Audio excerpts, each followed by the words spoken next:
재벌 회장이 보여주기식 봉사로 무료급식소에 섰다. 국을 퍼주며 카메라를 향해 웃는다. 그때 줄 맨 끝에 초라한 여인이 눈에 들어온다.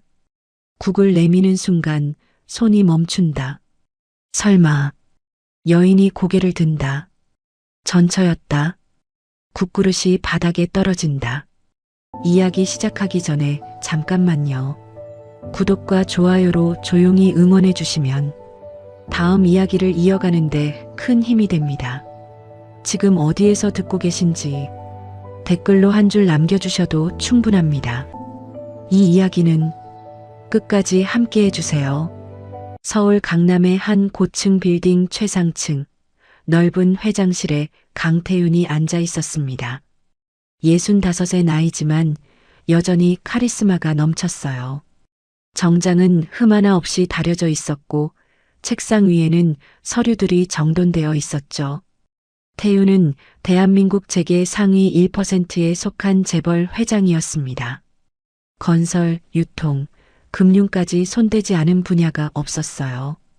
98년 금융위기도 버텼고 수많은 기업 인수를 성공시켰죠. 사람들은 태윤을 냉정하고 완벽한 승부사라고 불렀습니다. 회장님, 오늘 일정 확인 부탁드립니다. 비서가 들어와 태블릿을 보여줬어요. 태윤은 무표정하게 화면을 훑었죠. 새벽 6시 임원회의, 오전 10시 정부 인사 미팅, 점심은 은행장과 접대, 오후 3시 이사회. 비서의 말이 계속 이어졌습니다. 태윤은 고개만 끄덕였어요. 매일이 똑같았죠. 회의, 접대, 결제. 끝이 없는 일정이었습니다. 저녁 일정은 없으십니다. 비서가 말했습니다. 태윤은 창밖을 바라봤어요. 알았네. 비서가 나간 뒤 태윤은 혼자 남았습니다. 넓은 회장실이 갑자기 텅 빈 것처럼 느껴졌어요. 태윤은 한숨을 쉬었죠. 저녁이 되면 태윤은 항상 대저택으로 돌아갔습니다. 강남 한복판에 있는 300평짜리 주택이었어요. 정원도 있고 수영장도 있었죠. 하지만 태윤 혼자 살았습니다. 현관문을 열고 들어가면 불 꺼진 거실만 기다렸어요. 태윤은 조명을 켜고 소파에 앉았죠. 집사가 저녁을 준비해뒀지만 혼자 먹기 싫었습니다. 돈이 있으면 다 해결될 줄 알았지. 태윤은 중얼거렸습니다. 젊었을 때는 달랐어요. 돈만 있으면 행복할 거라고 믿었죠. 그래서 미친 듯이 일했습니다. 밤낮 없이 회사를 키웠어요. 하지만 지금 태윤에게 남은 건 돈뿐이었습니다. 친구도 없고 가족도 없었어요. 10년 전 이혼한 뒤로 태윤은 완전히 혼자였죠. 태윤은 서재로 가서 낡은 앨범을 꺼냈습니다. 먼지가 수북이 쌓여 있었어요. 앨범을 펼치니 젊은 시절 사진들이 나왔죠. 결혼식 사진, 신혼여행 사진, 행복하게 웃고 있는 태윤과 아내의 모습. 이선영. 태윤은 아내의 이름을 중얼거렸습니다. 10년 전 태윤은 선영과 이혼했어요. 이유는 복잡했죠. 선영의 가족이 계속 돈을 요구했습니다. 병든 시어머니, 사업 실패한 처남, 끝없는 빚. 태윤은 지쳤어요. 돈을 줘도 끝이 없었죠. 선영은 가족을 버릴 수 없다고 했습니다. 태윤은 결국 선택했어요. 이혼을 택했죠. 당신이 선택해요. 가족이냐 나냐. 태윤은 그날을 기억했습니다. 선영은 울면서 말했어요. 미안해요. 하지만 가족을 버릴 순 없어요. 태윤은 다음 날 이혼 서류를 내밀었습니다. 선영은 눈물을 흘리며 서명했어요. 태윤은 돌아서며 다짐했죠. 다시는 뒤돌아보지 않는다. 그날 이후 태윤은 정말 뒤돌아보지 않았습니다. 선영에게 연락하지 않았고 소식도 듣지 않았어요. 그저 일에만 매달렸죠. 10년이 지났습니다. 태윤은 더 부자가 되었어요. 회사는 더 커졌고 명예도 얻었죠. 하지만 행복하지 않았습니다. 밤마다 태우는 혼자 대저택을 걸어 다녔어요. 텅 빈 방들, 쓸쓸한 복도, 아무도 없는 식탁. 태우는 모든 걸 가졌지만 동시에 아무것도 없었죠. 이게 내가 원했던 건가? 태우는 자문했습니다. 하지만 대답은 없었어요. 태우는 그저 매일을 버텼습니다. 새벽 회의, 점심 접대, 저녁엔 혼자 남는 대저택. 똑같은 하루의 반복이었죠. 어느 날 아침 비서가 특별한 일정을 보고했습니다. 회장님, 이번 주 목요일에 재단 봉사 일정이 있습니다. 무료급식소 방문입니다. 태우는 귀찮다는 표정을 지었어요. 꼭 가야 하나? 비서가 조심스럽게 대답했습니다. 언론 홍보 차원에서 필요합니다. 사진 촬영만 하시고 나오시면 됩니다. 태우는 한숨을 쉬었습니다. 알았네. 시간 잡아두게. 태우는 이런 행사가 싫었어요. 가식적이라고 생각했죠. 하지만 회사 이미지를 위해서는 어쩔 수 없었습니다. 목요일이 되었습니다. 태우는 고급 승용차를 타고 무료급식소로 향했어요. 서울 외곽의 낡은 건물이었죠. 태우는 차에서 내려 주변을 둘러봤습니다. 초라한 풍경이었어요. 회장님, 이쪽입니다. 직원이 안내했습니다. 태우는 따라 들어갔어요. 급식소 안에는 많은 사람들이 줄을 서 있었죠. 노인들, 노숙자들, 힘겨운 삶을 사는 사람들. 태우는 앞치마를 두르고 국을 푸는 신용을 했습니다. 카메라 플래시가 터졌어요. 태우는 억지로 미소를 지었죠. 사진 촬영 끝났습니다. 직원이 말했습니다. 태우는 안도하며 앞치마를 벗으려 했어요. 하지만 급식소 담당자가 말했죠. 회장님, 조금만 더 도와주시면 안 될까요? 오늘 자원봉사자가 부족해서요. 태우는 내키지 않았지만 거절할 수 없었습니다. 다시 국을 푸기 시작했어요. 태우는 국자를 들고 기계적으로 국을 퍼 담았습니다. 빨리 끝내고 나가고 싶었어요. 사람들이 하나씩 지나갔죠. 태우는 그들의 얼굴을 보지 않았습니다. 그저 국그릇만 바라봤어요. 감사합니다. 고맙습니다.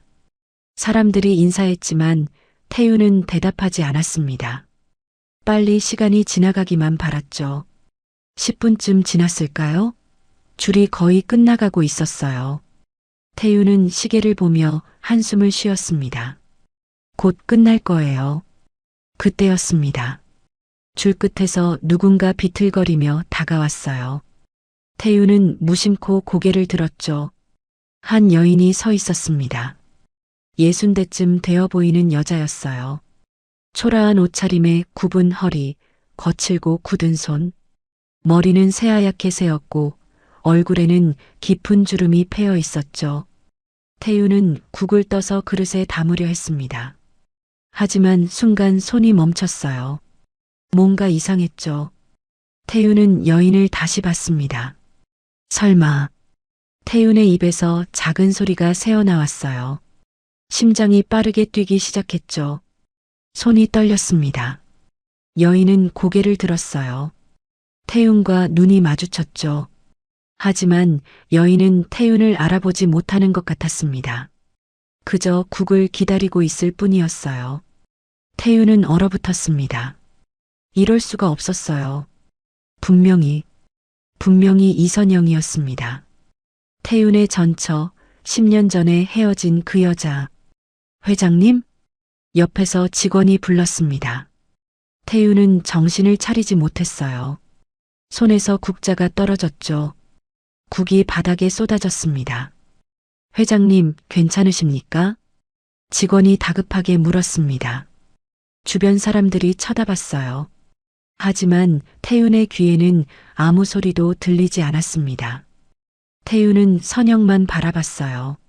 선영은 당황한 표정으로 한 걸음 물러섰죠. 그리고 조용히 돌아서서 자리를 떠났습니다. 선영. 태윤이 작게 불렀지만 선영은 듣지 못했어요. 선영은 급식소 문을 나가 사라졌죠. 회장님, 정말 괜찮으십니까? 얼굴이 창백하신데요. 직원이 걱정스럽게 물었습니다. 태유는 겨우 정신을 차렸어요. 아니, 괜찮네. 그냥 어지러웠어. 태유는 앞치마를 벗었습니다. 오늘은 이만 가봐야겠네. 태유는 급히 급식소를 나왔어요. 차에 올라 운전기사에게 말했죠. 잠깐 기다리게. 태유는 차 안에서 심호흡을 했습니다. 손이 계속 떨렸어요. 방금 본 게 정말 선영이었을까요? 아니면 착각일까요? 하지만 태유는 확신했습니다. 분명 선영이었어요. 얼굴은 늙었지만 눈빛은 그대로였죠. 태유는 10년이 지나도 그 눈을 잊을 수 없었습니다. 아직 살아있었어. 아니, 이렇게까지. 태유는 중얼거렸습니다. 선영의 모습이 머릿속에서 떠나지 않았어요. 초라한 옷, 굽은 허리, 거친 손. 10년 전의 선영과는 너무 달랐죠. 10년 전 선영은 아름다웠습니다. 단정한 옷차림에 환한 미소, 따뜻한 목소리. 태유는 그런 선영을 사랑했어요. 하지만 지금 본 선영은 완전히 다른 사람 같았죠. 무슨 일이 있었던 거야? 태유는 불안했습니다. 선영에게 무슨 일이 생긴 걸까요? 왜 무료급식소에 온 걸까요? 태유는 결심했어요. 알아봐야 했습니다. 태유는 운전기사에게 말했죠. 회사로 가지 말고 잠깐 이 근처를 돌게. 차는 천천히 급식소 주변을 돌았습니다. 태유는 창밖을 주시했어요. 선영을 찾으려 했죠. 10분쯤 지나 선영을 발견했습니다. 선영은 천천히 걸어가고 있었어요. 태유는 운전기사에게 말했죠. 저 여자 따라가게. 천천히, 들키지 않게. 차는 선영을 조심스럽게 따라갔습니다. 선영은 좁은 골목으로 들어갔어요. 낡은 건물들이 즐비한 동네였죠. 선영은 한 건물 앞에 멈춰 섰습니다. 반지하 입구였어요. 선영은 계단을 내려가 문을 열고 들어갔죠. 여기서 기다리게. 태유는 차에서 내렸습니다. 그리고 조심스럽게 건물에 다가갔어요. 반지하 창문으로 안을 들여다봤죠. 작고 어두운 방이었습니다. 곰팡이가 핀 벽, 낡은 가구, 찬바람이 들어오는 창문. 선영은 방 한 구석에 앉아 있었어요. 태유는 가슴이 찢어지는 것 같았습니다. 선영이 이런 곳에서 살고 있다니. 태윤의 대저택과는 너무나 대조적이었죠. 도대체 무슨 일이? 태윤은 중얼거렸습니다. 그때 누군가 뒤에서 말했어요. 그분이요? 태윤은 깜짝 놀라 돌아봤습니다.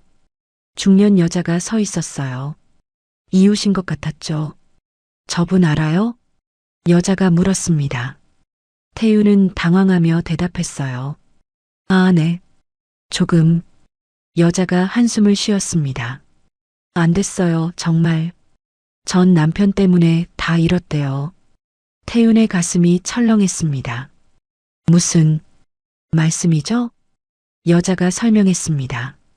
들으니까 남편이 부자였는데 이혼하고 나갔대요. 그 뒤로 가족들 병원비, 빚 다 떠안고 결국 이렇게 됐다더라고요. 태윤은 숨이 막혔습니다. 전 남편, 그게 바로 태윤 자신이었죠. 가족까지 다 잃었대요.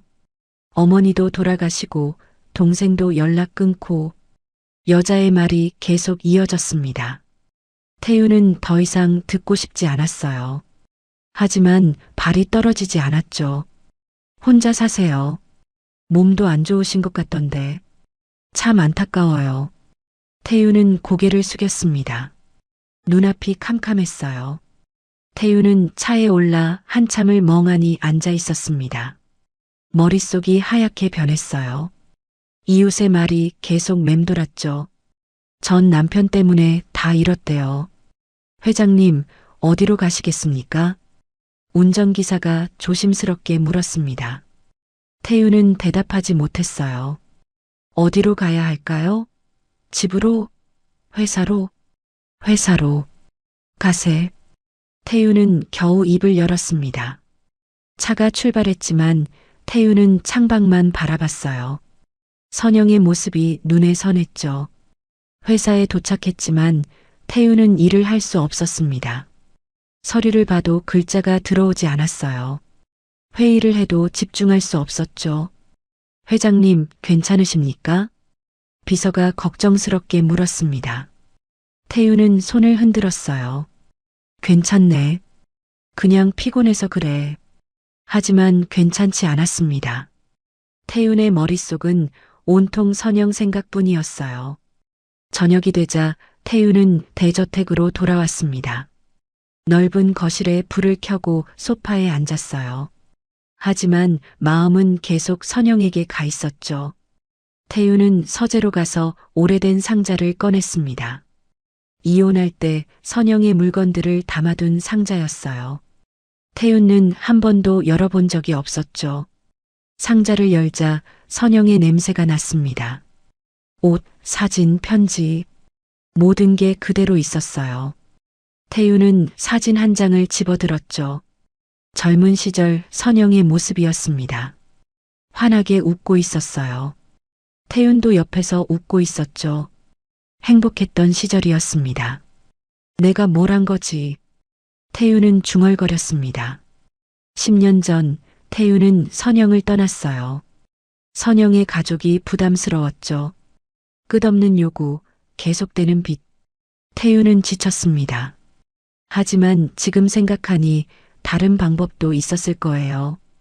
도와줄 수도 있었고 함께 해결할 수도 있었죠. 하지만 태윤은 그러지 않았습니다. 그저 도망쳤어요. 난 떠났을 뿐인데. 아니, 도망친 거였나? 태윤은 자신에게 물었습니다. 그날 밤 태윤은 잠을 이룰 수 없었어요. 선영의 얼굴이 계속 떠올랐죠. 다음 날 아침 태윤은 비서에게 지시했습니다. 이선영이란 사람 알아봐. 63, 10년 전에 나와 이혼했어. 비서는 놀란 표정을 지었지만 곧 고개를 끄덕였어요. 알겠습니다, 회장님. 이틀 뒤 비서가 보고서를 가져왔습니다. 태윤은 떨리는 손으로 보고서를 펼쳤어요. 이선영, 63세.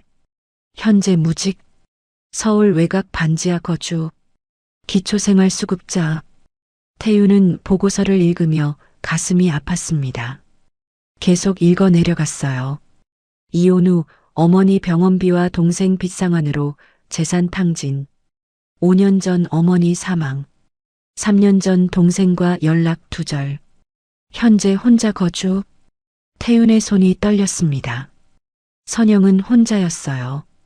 가족도 잃고 돈도 잃고 모든 걸 잃었죠. 건강 상태는? 태윤이 물었습니다. 비서가 조심스럽게 대답했어요. 자세한 건 알 수 없지만 병원 기록을 보니 만성 질환이 있는 것 같습니다. 태윤은 보고서를 내려놓고 창밖을 바라봤습니다. 선영은 아프기까지 한 거예요. 그날 밤 태윤은 다시 선영의 집 앞에 갔습니다. 차 안에서 반지하 창문을 바라봤어요. 불이 켜져 있었죠. 선영은 방 안에서 뭔가를 하고 있었습니다. 태윤은 차에서 내려 조심스럽게 다가갔어요. 창문 가까이 가서 안을 들여다봤죠. 선영은 작은 식탁에서 라면을 먹고 있었습니다. 혼자서 조용히. 태윤은 가슴이 미어지는 것 같았어요. 태윤은 문을 두드리고 싶었습니다. 들어가서 사과하고 싶었어요. 하지만 용기가 나지 않았죠. 태윤은 그저 멀리서 지켜볼 뿐이었습니다. 1시간쯤 지나 선영이 불을 껐습니다. 태윤은 차로 돌아왔어요. 집으로 가는 길 태윤은 눈물을 흘렸죠. 다음 날부터 태윤은 매일 선영의 집 앞에 갔습니다. 차 안에서 선영을 지켜봤어요. 선영의 하루를 알고 싶었죠. 선영은 매일 아침 일찍 일어났습니다. 무료급식소로 갔어요. 점심을 먹고 돌아와서는 집에만 있었죠. 태유는 선영의 외로운 모습을 보며 괴로워했습니다. 자신 때문이라는 걸 알았어요. 일주일이 지났습니다. 태유는 더 이상 참을 수 없었어요. 선영에게 연락하기로 했죠. 태유는 오래된 휴대폰을 꺼냈습니다. 10년 전에 쓰던 휴대폰이었어요. 선영의 전화번호가 아직 남아 있었죠. 태유는 떨리는 손으로 전화번호를 눌렀습니다. 하지만 통화 버튼은 누르지 못했어요. 뭐라고 말해야 할까요? 미안하다고? 용서해달라고? 태유는 결국 전화를 끊었습니다. 용기가 나지 않았어요. 그날 밤 태유는 대저택에 혼자 앉아 있었습니다. 넓은 거실, 비싼 가구, 호화로운 장식. 하지만 텅 비어 있었죠. 태유는 선영의 반지하 방을 떠올렸습니다. 좁고 춥고 어두운 곳. 하지만 선영은 거기서 살고 있었어요. 내가 잘못한 거야. 태유는 처음으로 인정했습니다. 선영을 버린 게 잘못이었다고. 도망친 게 비겁했다고. 태유는 휴대폰을 다시 꺼냈습니다. 선영의 번호를 눌렀어요. 이번에는 통화 버튼을 눌렀죠. 신호음이 울렸습니다. 한 번, 두 번, 세 번. 태윤의 심장이 빠르게 뛰었어요. 하지만 전화는 받지 않았습니다. 계속 신호음만 울렸죠. 태윤은 전화를 끊었어요. 역시 안 되는구나. 태윤은 한숨을 쉬었습니다. 10년이라는 시간이 너무 컸어요. 이제 와서 연락한다고 달라질 게 없었죠. 하지만 태윤은 포기할 수 없었습니다. 어떻게든 선영을 만나야 했어요. 사과해야 했죠. 태윤은 며칠 동안 고민했습니다. 어떻게 선영을 만날까요? 갑자기 찾아가면 선영이 놀랄 거예요. 전화는 받지 않았고 편지를 써도 읽을지 알 수 없었죠. 태윤은 결국 다시 무료급식소로 갔습니다. 선영을 자연스럽게 만날 수 있는 곳이었어요. 태윤은 봉사복을 입고 국을 푸는 자리에 섰죠. 1시간쯤 지나 선영이 들어왔습니다. 태윤은 가슴이 두근거렸어요. 선영은 줄을 서서 천천히 다가왔죠. 태윤은 고개를 숙이고 국을 퍼담았습니다. 선영이 태윤 앞에 섰어요. 태윤은 떨리는 손으로 국그릇을 내밀었죠. 선영은 국그릇을 받아갔습니다. 태윤을 알아보지 못했어요. 태윤은 안도하면서도 슬펐죠. 급식이 끝나고 태윤은 선영을 따라 나갔습니다. 멀리서 지켜보며 선영의 뒤를 따랐어요. 선영은 반지하 집으로 돌아갔죠. 태윤은 차 안에서 생각했습니다. 이렇게 지켜보기만 할 순 없었어요. 뭔가 해야 했죠. 태윤은 비서를 불렀습니다. 선영 씨에 대해 더 알아봐. 건강 상태, 병원 기록, 모든 것. 비서가 고개를 끄덕였어요. 며칠 뒤 비서가 두꺼운 파일을 가져왔습니다. 회장님, 이선영 씨의 의료 기록입니다. 태윤은 파일을 펼쳤어요. 그리고 얼어붙었죠. 만성 신부전, 10년 전 초기 진단, 현재 말기 진행 중. 태윤은 숨이 막혔습니다. 신부전이라고요? 10년 전부터요? 이게 무슨 소리야? 태윤이 떨리는 목소리로 물었습니다. 비서가 조심스럽게 설명했어요. 10년 전 진단을 받았는데 치료를 제대로 받지 못한 것 같습니다. 돈이 없어서. 태윤은 파일을 더 넘겼습니다. 그리고 충격적인 기록을 발견했어요. 이혼 당시 환자는 병을 숨긴 채 이혼 서류에 서명. 이후 남편에게 부담 주기 싫어서. 태윤은 파일을 떨어뜨렸습니다. 손이 너무 떨려서 잡을 수 없었어요. 선영이 알고 있었어? 태윤은 중얼거렸습니다. 선영은 이혼할 때 이미 병을 알고 있었던 거예요. 하지만 태윤에게 말하지 않았죠. 태윤은 10년 전을 떠올렸습니다. 이혼 서류에 서명하던 선영의 모습, 눈물을 흘리던 얼굴.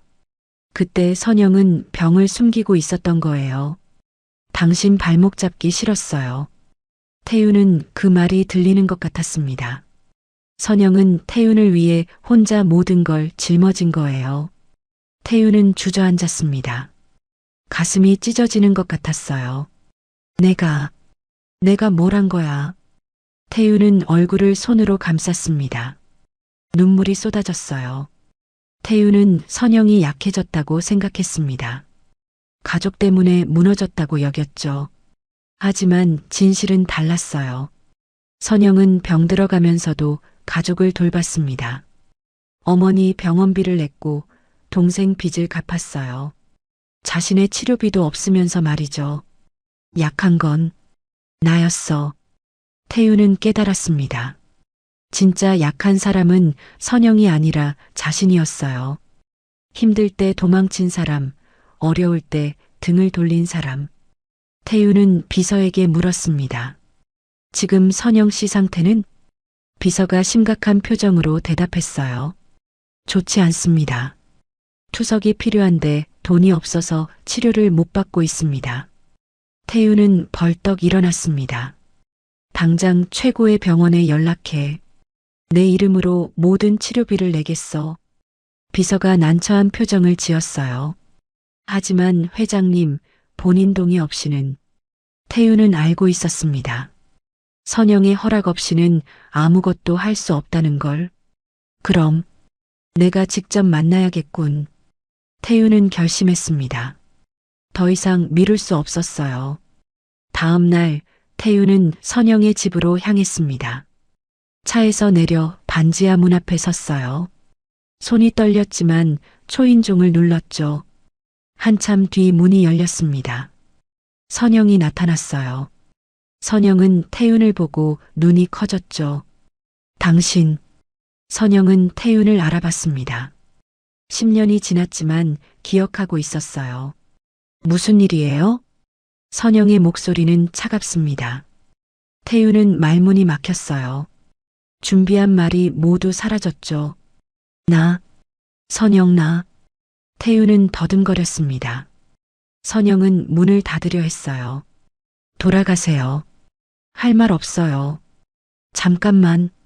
태윤이 문을 붙잡았습니다. 알고 있어. 내가 아프다는 것. 선영의 얼굴이 굳어졌어요. 그게 당신이랑 무슨 상관이에요? 선영의 말이 태윤의 가슴을 찔렀습니다. 하지만 태윤은 물러서지 않았어요. 병원에 가자. 내가 모든 치료비를 낼게. 선영이 비웃었습니다. 돈으로 해결하려고요? 역시 당신답네요. 선영, 제발. 그때 선영이 비틀거렸습니다. 몸을 가누지 못하고 쓰러지려 했어요. 태윤이 급히 선영을 붙잡았죠. 선영, 괜찮아? 선영은 태윤의 품에 쓰러졌습니다. 의식을 잃은 것 같았어요. 선영, 정신 차려. 태윤은 다급하게 선영을 안아 올렸습니다. 차로 뛰어가 선영을 태웠어요. 병원으로 빨리. 태윤이 운전기사에게 소리쳤습니다. 차가 급히 출발했어요. 태윤은 선영을 안고 있었습니다. 선영의 얼굴은 창백했고 숨소리는 약했어요. 버텨, 선영. 제발 버텨줘. 태윤은 간절히 빌었습니다. 선영의 손을 꼭 잡았어요. 병원에 도착했습니다. 의료진이 달려와 선영을 응급실로 옮겼어요. 태윤은 뒤따라 들어가려 했죠. 보호자분이세요? 간호사가 물었습니다. 태윤은 떨리는 목소리로 대답했어요. 네, 제가 남편입니다. 태윤은 응급실 밖에서 기다렸습니다. 불안한 마음으로 복도를 오갔어요. 시간이 너무 느리게 흘렀죠. 1시간, 2시간이 지났습니다. 마침내 의사가 나왔어요. 태윤이 급히 다가갔죠. 환자는 어떻습니까? 의사가 심각한 표정으로 대답했습니다. 위중합니다. 만성 신부전이 말기까지 진행되었어요. 즉시 투석을 시작해야 합니다. 태윤은 가슴이 철렁했어요. 그럼 살 수 있습니까? 의사가 고개를 끄덕였습니다. 치료를 받으면 상태를 안정시킬 수 있습니다. 하지만 오래 방치한 상태라 시간이 걸릴 겁니다. 태우는 안도하면서도 괴로웠습니다. 비용은 신경 쓰지 마십시오. 최선을 다해 주십시오. 의사가 고개를 끄덕이고 돌아갔어요. 태우는 의자에 주저앉았죠. 1시간 뒤 선영이 병실로 옮겨졌습니다. 태우는 병실로 들어갔어요. 선영은 침대에 누워 있었죠. 여전히 눈을 감고 있었습니다. 태우는 침대 옆에 앉았어요. 선영의 손을 조심스럽게 잡았죠. 차갑고 마른 손이었습니다. 미안해, 선영. 정말 미안해. 태우는 중얼거렸습니다. 눈물이 흘러내렸어요.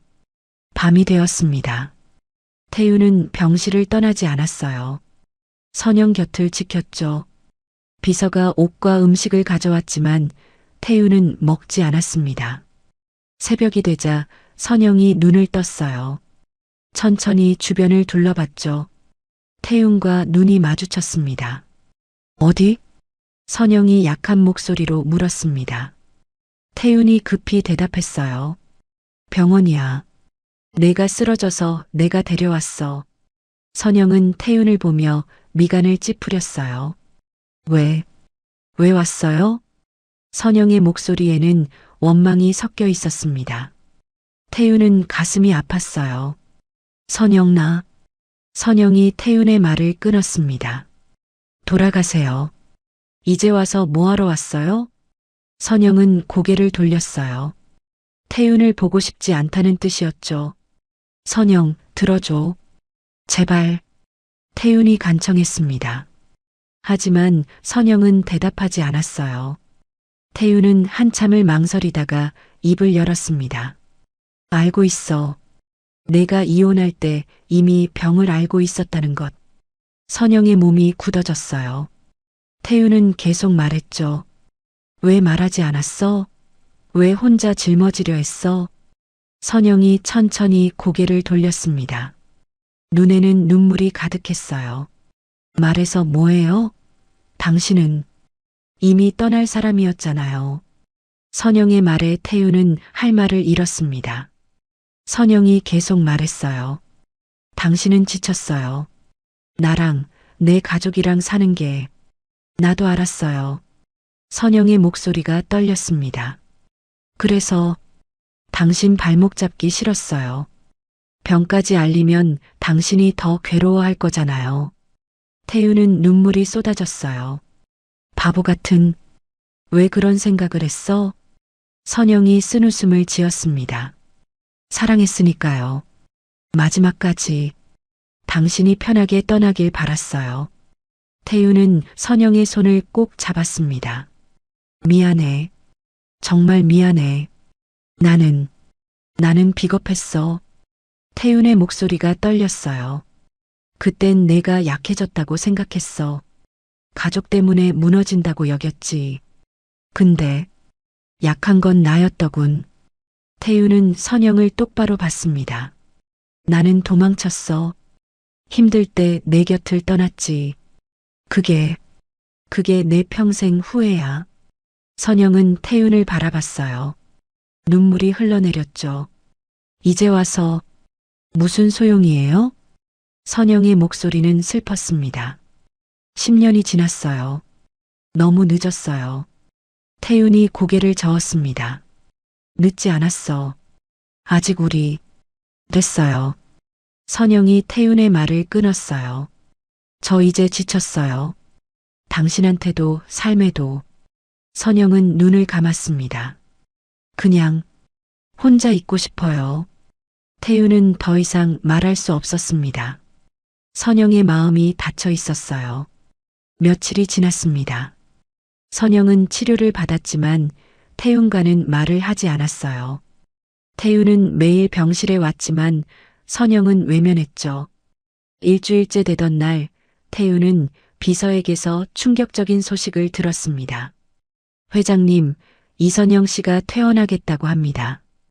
태윤이 놀라 물었어요. 뭐라고? 아직 치료가 끝나지 않았는데. 비서가 난처한 표정을 지었습니다. 본인이 강력히 원하고 있습니다. 더 이상 치료받고 싶지 않다고. 태우는 급히 병실로 달려갔습니다. 선영은 짐을 싸고 있었어요. 선영, 이게 무슨 짓이야? 태윤이 소리쳤습니다. 선영은 태윤을 보지도 않았어요. 제 일이에요. 상관하지 마세요. 선영이 차갑게 말했습니다. 태윤이 선영의 팔을 붙잡았어요. 안 돼. 지금 나가면 위험해. 선영이 팔을 뿌리쳤습니다. 제발 그만해요. 당신이 뭔데 제 인생에 간섭해요? 선영의 목소리에는 분노가 섞여 있었어요. 10년 동안 어디 있었어요? 제가 힘들 때, 아플 때, 외로울 때 당신은 어디 있었어요? 태유는 할 말이 없었습니다. 선영의 말이 모두 사실이었으니까요. 이제 와서 착한 사람 행세하지 마세요. 이제 지쳤어요. 선영은 가방을 들고 병실을 나갔습니다. 태유는 그 자리에 서서 멍하니 선영의 뒷모습을 봤어요. 태유는 주저앉았습니다. 모든 게 무너지는 것 같았어요. 태유는 병실 바닥에 주저앉아 한참을 있었습니다. 선영의 말이 계속 귓가에 맴돌았어요. 10년 동안 어디 있었어요? 태유는 대답할 수 없었죠. 도망쳐 있었으니까요. 태유는 일어나 병원을 나왔습니다. 차에 올라 집으로 향했어요. 하지만 대저택에 도착해도 들어갈 수 없었죠. 너무 텅 비어 보였습니다. 태유는 차 안에서 밤을 보냈어요. 아침이 되자 비서에게 전화했죠. 선영 씨가 어디 있는지 알아봐. 비서가 조사한 결과 선영은 다시 반지하 집으로 돌아갔습니다. 태유는 그곳으로 향했어요. 반지하 문 앞에 섰지만 노크하지 못했습니다. 선영이 문을 열어줄 리 없었죠. 태유는 차 안에서 선영의 집을 바라봤어요. 며칠이 지났습니다. 태유는 매일 선영의 집 앞에 왔어요. 하지만 다가가지는 못했죠. 그저 멀리서 지켜볼 뿐이었습니다. 태유는 회사에도 가지 않았어요. 일도 손에 잡히지 않았죠. 비서가 걱정스럽게 전화했지만 태유는 받지 않았습니다. 일주일째 되던 날 태유는 결심했습니다. 선영을 만나야 했어요. 거절당해도 괜찮았죠. 태유는 용기를 내어 반지하 문을 두드렸습니다. 한참 뒤 문이 열렸어요. 선영이 나타났죠. 선영은 태윤을 보고 한숨을 쉬었습니다. 또 왔어요? 선영의 목소리는 지쳐 있었어요. 태윤은 고개를 숙였죠. 미안해. 하지만 할 말이 있어. 선영이 문을 닫으려 했습니다. 태윤이 급히 말했어요. 제발 5분만 시간을 줘. 선영은 잠시 망설이다가 문을 열었습니다. 들어와요. 태유는 조심스럽게 안으로 들어갔어요. 좁은 방, 낡은 가구, 찬 공기. 태윤의 가슴이 아팠죠. 앉아요. 선영이 의자를 가리켰습니다. 태유는 앉았고 선영도 맞은편에 앉았어요. 뭐하러 왔어요? 선영이 차갑게 물었습니다. 태유는 한참 망설이다가 입을 열었어요. 처음으로 제대로 사과하러 왔어. 태유는 선영을 똑바로 봤습니다. 10년 전 나는 내가 약해졌다고 생각했어. 가족 때문에 무너진다고 여겼지. 태윤의 목소리가 떨렸어요. 하지만 지금 알았어. 약한 건 나였어. 힘들 때 도망친 사람, 내가 아플 때 외면한 사람. 선영은 태윤을 바라봤습니다. 표정을 알 수 없었어요. 나는 돈이 모든 걸 해결한다고 믿었어. 성공하면 행복할 거라고 생각했지. 태윤은 쓴웃음을 지었습니다. 하지만 틀렸어. 나는 모든 걸 가졌지만 아무것도 없었어. 돈도 명예도 다 있었지만 외로웠어. 태윤의 눈에 눈물이 맺혔습니다. 내가 없으니까 10년 동안 매일 후회했어. 너를 떠난 걸.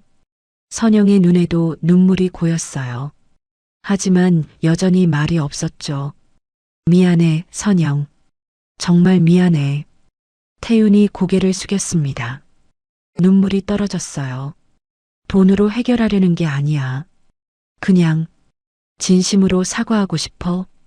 한참 침묵이 흘렀습니다. 선영이 천천히 입을 열었어요. 알아요.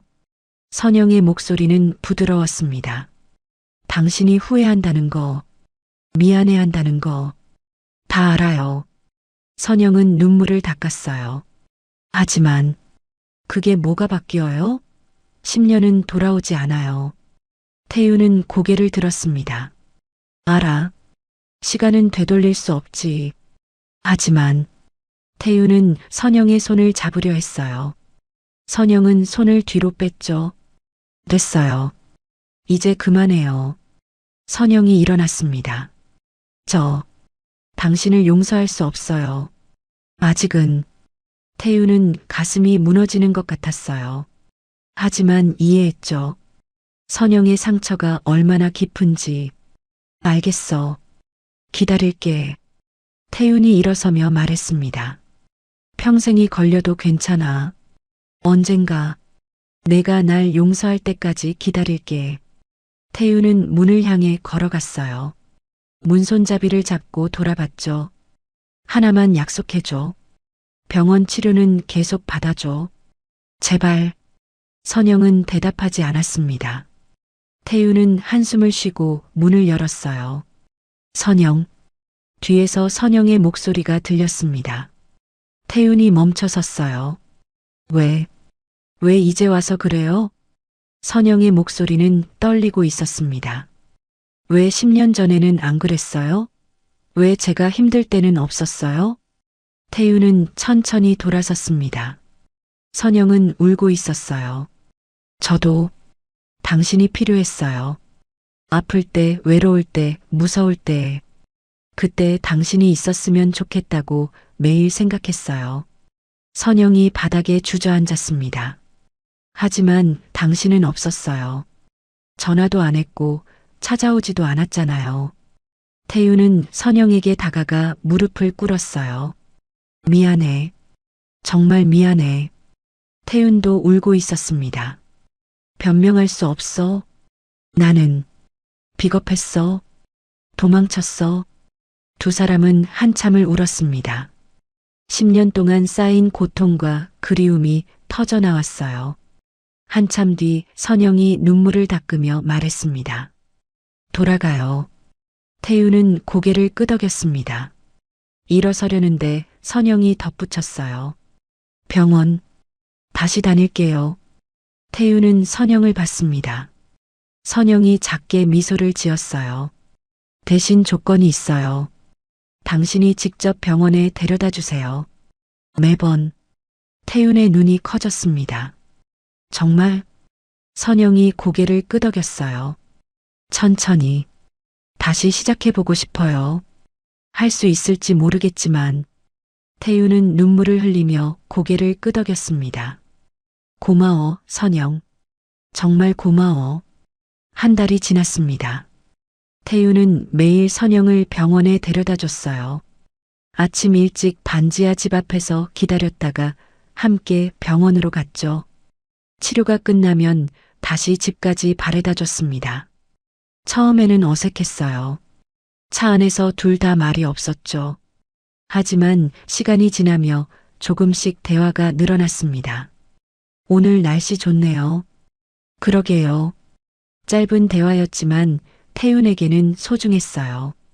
선영과 다시 이야기할 수 있다는 것만으로도 감사했죠. 선영의 건강은 조금씩 좋아졌습니다. 투석 치료를 꾸준히 받으니 얼굴에 생기가 돌았어요. 태윤은 그런 선영을 보며 안도했죠. 어느 날 태윤은 중요한 결정을 내렸습니다. 회사 이사회를 소집했어요. 임원들이 모두 모였죠. 오늘 중요한 발표가 있습니다. 태윤이 단상에 섰습니다. 임원들이 긴장한 표정으로 기다렸어요. 다음 달 제 전처 이선영 씨와 공개석상에 함께 나갈 예정입니다. 회의실이 술렁거렸습니다. 상무 한 명이 벌떡 일어났어요. 회장님, 그게 무슨 말씀이십니까? 태유는 침착하게 대답했습니다. 문자 그대로입니다. 자선 행사에 선영 씨를 동반할 겁니다. 재무 담당 이사가 반대했어요. 회장님, 그러시면 안 됩니다. 언론이 가만히 있지 않을 겁니다. 태유는 알고 있었습니다. 이혼한 전처를 공개석상에 데려간다는 것. 언론은 온갖 추측을 할 거예요. 상관없습니다. 태윤이 단호하게 말했습니다. 더 이상 선영을 숨기고 싶지 않습니다. 법무 담당 이사가 조심스럽게 물었어요. 회장님, 혹시 재혼을 생각하고 계십니까? 태윤은 잠시 침묵했습니다. 아직 모르겠습니다. 하지만 가능성은 열어두고 있습니다. 임원들은 서로 눈빛을 교환했어요. 모두 불안해 보였죠. 회장님, 신중하게 생각하십시오. 회사 이미지에 타격이 있을 수 있습니다. 태유는 고개를 저었습니다. 이미 결정했습니다. 반대는 받지 않겠습니다. 회의가 끝나고 태유는 선영에게 전화했어요. 선영, 나 한 가지 부탁이 있어. 선영이 물었습니다.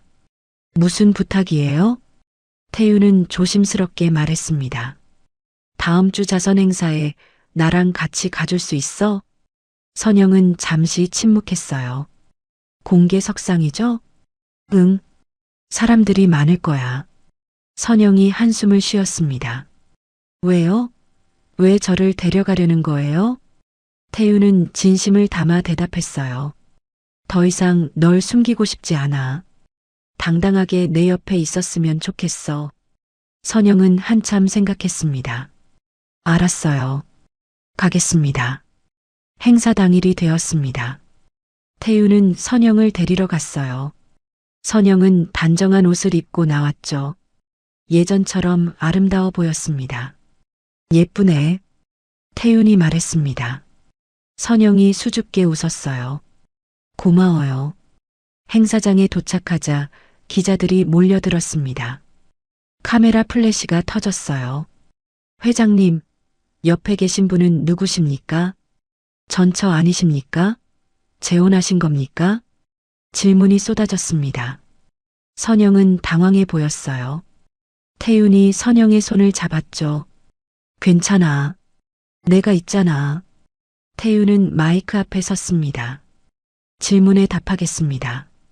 옆에 계신 분은 제 전처 이선영 씨입니다. 기자들이 술렁거렸습니다. 태윤은 계속 말했어요. 10년 전 이혼했습니다. 하지만 최근 다시 만났습니다. 한 기자가 소리쳤어요. 재혼 계획이 있으십니까? 태윤은 선영을 보았습니다. 선영도 태윤을 보고 있었어요. 태윤이 대답했죠. 천천히 생각하고 있습니다. 급하게 결정하고 싶지 않습니다. 그날 저녁 뉴스는 이 이야기로 가득했어요. 재벌 회장, 전처와 재회, 10년 만의 로맨스. 하지만 다음 날 예상치 못한 폭로가 터졌습니다. 어느 언론사가 특종을 냈어요. 강태윤 회장, 전처를 방치했나? 전처는 극빈층으로 전락. 기사에는 선영의 반지하 집 사진, 무료급식소에서 밥을 받는 모습까지 실려 있었습니다.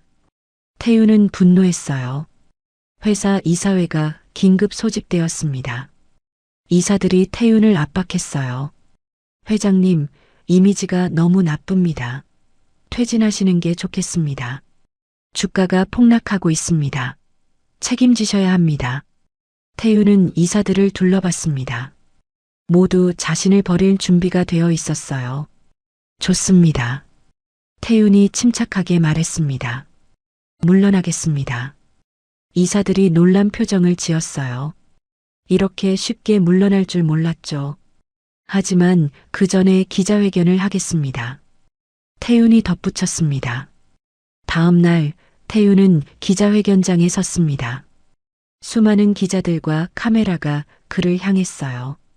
제가 버린 사람입니다. 태윤은 떨리는 목소리로 시작했습니다. 10년 전 저는 제 아내를 버렸습니다. 힘들다는 핑계로, 지쳤다는 이유로 기자들이 숨을 죽였습니다. 아내는 병들어 있었습니다. 하지만 저에게 말하지 않았죠. 제 발목 잡기 싫어서였습니다. 태윤의 눈에 눈물이 맺혔어요. 저는 비겁했습니다. 도망쳤습니다. 그리고 10년 동안 아내는 혼자 고통받았습니다. 태윤은 카메라를 똑바로 봤습니다. 이제는 도망치지 않겠습니다. 제 잘못을 인정합니다. 태윤은 재산 일부를 정리해 복지재단을 설립한다고 발표했어요. 선영 같은 사람들을 돕기 위해서였죠. 이번엔 보여주기용이 아닙니다. 진심입니다. 기자회견이 끝나고 태윤은 선영을 찾아갔습니다. 선영은 뉴스를 보고 있었어요. 봤어요. 선영이 말했습니다. 용기 있었어요. 태윤이 선영 옆에 앉았어요. 당신 덕분이야. 석 달이 지났습니다. 태윤은 회장직에서 물러났어요. 전문 경영인에게 자리를 넘기고 이사회에서도 손을 뗐죠. 많은 사람들이 놀랐지만 태윤은 후회하지 않았습니다. 태윤은 대저택도 정리했어요. 너무 컸고 혼자 살기엔 쓸쓸했죠. 대신 작은 임대 아파트를 얻었습니다. 20평 남짓한 공간이었지만 태윤에게는 충분했어요. 선영의 건강은 많이 좋아졌습니다. 꾸준한 치료 덕분이었어요. 얼굴에도 생기가 돌았고 걸음걸이도 안정되었죠. 어느 날 아침 태윤은 선영에게 전화했습니다. 선영, 오늘 내 새집에 올래? 점심 해줄게. 선영이 웃으며 대답했어요. 당신이 요리를 해요? 믿을 수 없는데요. 태윤도 웃었습니다. 배우고 있어. 아직 서툴지만. 선영은 태윤의 아파트로 찾아왔습니다. 문을 열고 들어서니 작지만 따뜻한 공간이었어요. 태윤은 부엌에서 국을 끓이고 있었죠. 어서 와. 앉아 있어. 태윤이 말했습니다. 선영은 부엌으로 다가갔어요. 뭐 만드는데요? 태윤이 국냄비를 가리켰습니다. 된장국. 내가 좋아하던 거. 선영은 국냄비를 들여다봤어요. 그리고 웃음을 터뜨렸죠. 당신 국간이 너무 센데요? 태윤이 당황해서 국을 떠봤습니다. 정말 짰어요. 아, 미안. 아직 잘 못 맞추겠어. 선영이 국자를 받아들었어요. 내가 도와줄게요. 두 사람은 함께 부엌에 섰습니다. 선영이 간을 맞추고 태윤이 밥을 퍼담았어요. 오랜만에 함께하는 식사 준비였죠. 밥상을 차리고 마주 앉았습니다. 태윤이 국그릇을 선영에게 내밀었어요. 먹어봐. 이번엔 괜찮을 거야. 선영이 국을 한 숟가락 떠서 맛봤습니다. 그리고 고개를 끄덕였어요. 괜찮네요. 많이 늘었어요. 태윤이 환하게 웃었습니다. 두 사람은 조용히 밥을 먹었어요. 말은 많지 않았지만 편안했죠. 식사를 마치고 선영이 설거지를 하려 했습니다. 태윤이 말렸어요. 내가 할게. 앉아 있어. 선영은 거실 소파에 앉아 태윤을 바라봤어요. 태윤은 서툴게 설거지를 하고 있었죠. 접시를 떨어뜨릴 뻔하기도 했습니다. 선영은 웃음이 났어요. 예전의 태윤과는 너무 달랐죠. 예전에는 집안일을 한 번도 하지 않았습니다. 모두 집사에게 맡겼어요. 많이 변했네요. 선영이 말했습니다. 태윤이 돌아봤어요. 뭐가? 선영이 미소를 지었습니다. 당신, 예전 같으면 설거지는 꿈도 안 꿨을 텐데. 태윤도 웃었어요. 이번엔 천천히 배우려고. 혼자 사는 법도, 요리하는 법도. 태윤은 설거지를 끝내고 선영 옆에 앉았습니다. 선영. 태윤이 선영을 불렀어요. 선영이 태윤을 봤죠. 나랑 다시 시작할 수 있을까? 선영은 잠시 침묵했습니다. 태윤은 조바심이 났지만 기다렸어요. 천천히요. 선영이 대답했습니다. 아직 확신이 안 서요. 당신을 완전히 용서했는지도 모르겠고. 태유는 고개를 끄덕였어요. 알아. 급하게 하고 싶지 않아. 내가 준비될 때까지 기다릴게. 선영이 태윤의 손을 잡았습니다. 고마워요. 기다려줘서. 두 사람은 손을 잡고 앉아 있었어요. 창밖으로 햇살이 따뜻하게 비쳐 들어왔죠. 몇 주가 지났습니다. 태윤과 선영은 자주 만났어요. 함께 산책도 하고 영화도 봤죠. 천천히 조심스럽게 서로를 다시 알아가고 있었습니다. 어느 저녁 태윤은 선영을 위해 저녁을 준비했습니다. 이번에는 국도 제대로 끓이고 반찬도 여러 가지 준비했어요. 선영이 와서 밥상을 보고 놀랐습니다. 와, 정말 많이 늘었네요. 태윤이 자랑스럽게 웃었어요. 유튜브 보고 배웠어. 열심히 연습했지. 두 사람은 마주 앉아 밥을 먹었습니다. 국을 한 숟가락 뜬 선영이 말했어요. 맛있어요. 정말. 태윤은 기뻤습니다. 선영을 위해 뭔가 할 수 있다는 게 행복했어요. 선영, 나 이제 알았어. 태윤이 말했습니다. 10년 만에 깨달은 거지. 사람은 돈으로 살 수 없고 사랑은 늦게라도 돌아올 수 있다는 걸. 선영이 태윤을 바라봤어요. 후회하지 않아요? 회사도 그만두고 재산도 많이 정리하고. 태윤은 고개를 저었습니다. 전혀. 오히려 이제야 제대로 사는 것 같아. 태윤은 선영의 손을 잡았어요. 당신과 함께 밥 먹고 이야기 나누는 게 훨씬 행복해. 선영의 눈에 눈물이 맺혔습니다. 저도 행복해요. 두 사람은 손을 맞잡고 서로를 바라봤어요. 10년이라는 긴 시간이 지났지만 사랑은 여전히 남아 있었습니다. 그날 밤 선영이 집으로 돌아가려 할 때 태윤이 말했어요. 내일도 와줄래? 아침 같이 먹자. 선영이 미소를 지었습니다. 좋아요. 내일은 제가 국을 끓일게요. 태윤이 환하게 웃었어요. 그래. 내일 또 보자. 선영이 떠나고 태윤은 혼자 남았습니다. 작은 아파트였지만 외롭지 않았어요. 내일 다시 선영을 볼 수 있다는 기대감이 있었죠. 태윤은 창밖을 바라보며 생각했습니다. 10년 동안 헤맸지만 결국 돌아왔다고. 선영에게로, 진짜 행복에게로. 늦었지만 다시 시작할 수 있어. 태윤은 중얼거렸습니다. 그리고 미소를 지었어요. 다음 날 아침 선영이 찾아왔습니다. 장바구니를 들고 있었어요. 재료 사왔어요. 오늘은 제대로 된 국 끓여줄게요. 두 사람은 함께 부엌에 섰습니다. 선영이 국을 끓이고 태윤이 옆에서 도왔어요. 따뜻한 국 냄새가 집안에 퍼졌죠. 그들은 같은 그릇에 국을 담아 나눠 먹었습니다. 따뜻하고 맛있는 국이었어요. 늦었지만 다시 시작된 삶이었습니다.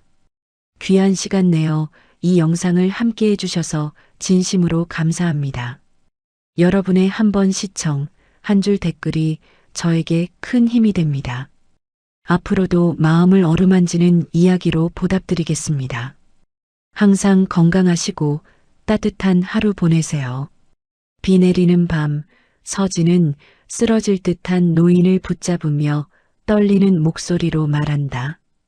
제 전 재산이지만 꼭 약 사세요.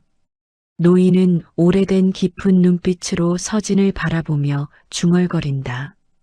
자네 정말 후회하지 않겠는가? 서진은 젖은 머리를 털며 웃는다. 사람 돕는데 후회가 어디 있어요.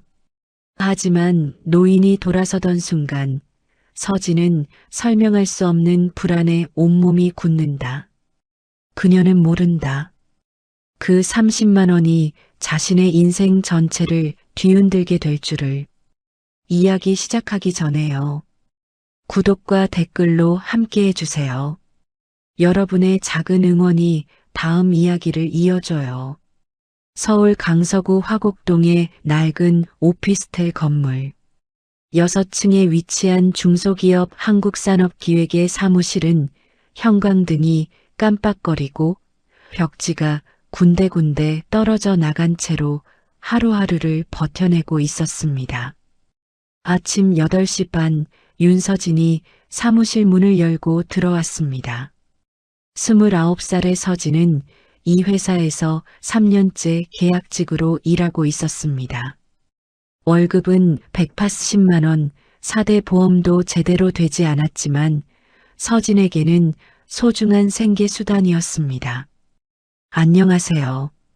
서진이 밝게 인사했지만 대부분의 동료들은 바쁘다는 듯 고개만 끄덕였습니다.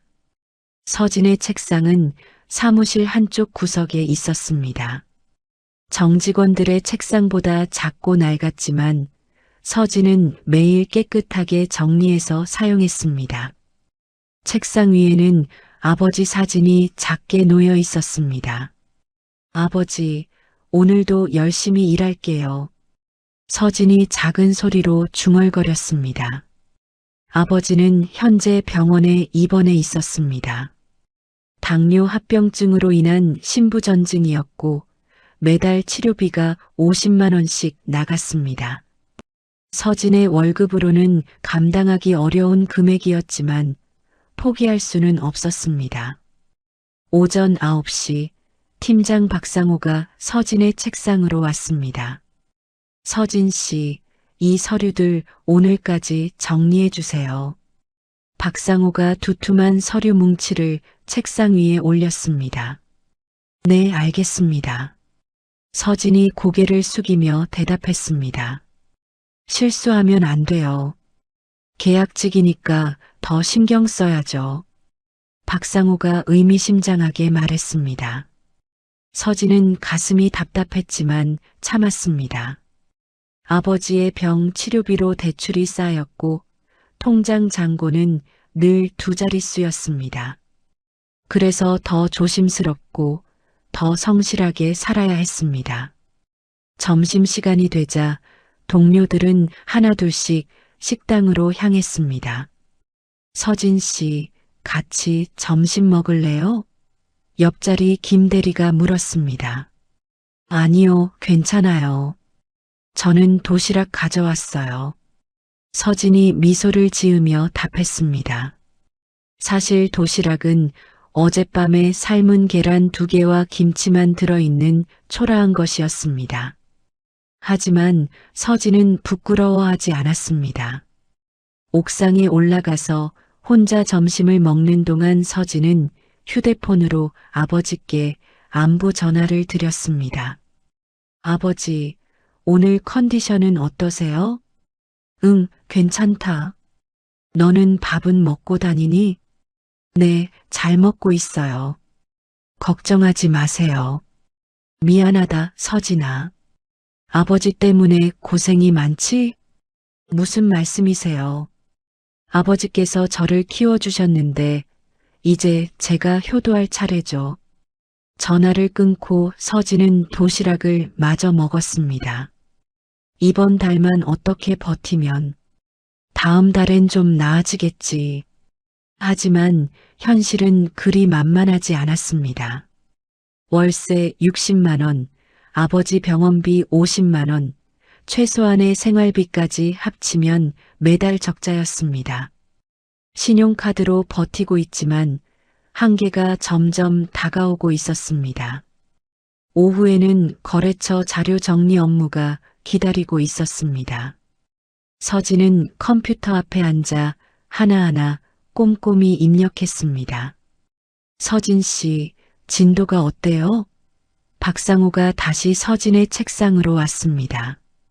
절반 정도 끝났습니다. 오늘 안에 완료하겠습니다. 실수는 없겠죠? 이거 중요한 자료거든요. 네, 3번씩 확인하고 있습니다. 박상호가 떠나고 서진은 다시 작업에 집중했습니다.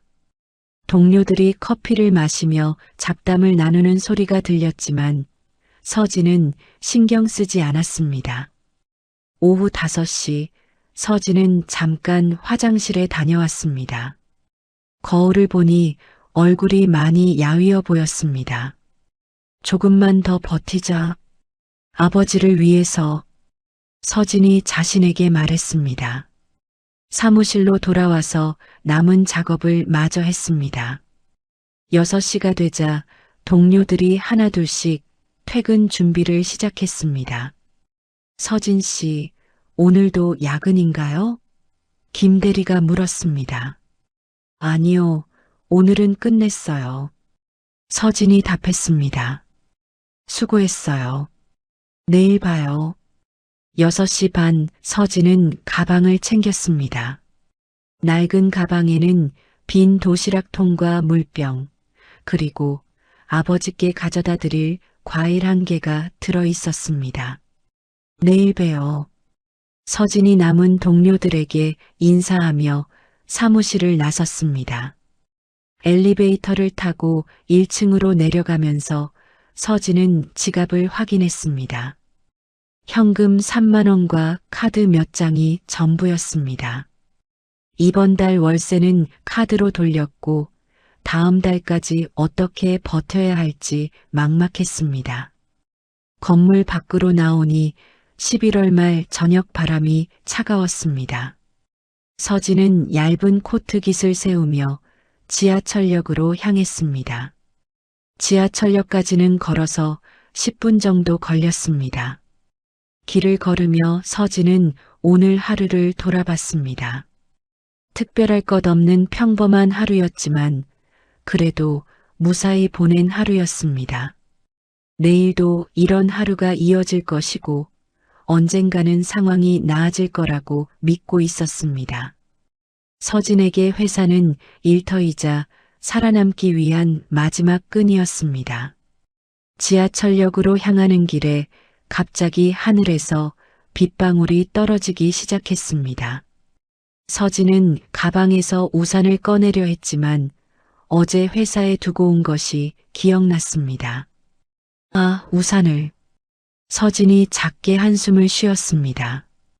비는 점점 거세져서 이제 제대로 된 소나기가 되었습니다. 서진은 급하게 지하철역 입구로 뛰었습니다. 하지만 이미 옷이 많이 젖어버렸습니다. 지하철역 입구 근처에는 벤치가 몇 개 있었습니다. 비를 피하려는 사람들로 붐비고 있었는데 그중 한쪽 구석에서 허름한 코트를 입은 노인이 벤치에 앉아 있었습니다. 노인은 70대 정도로 보였고 옷차림이 매우 초라했습니다.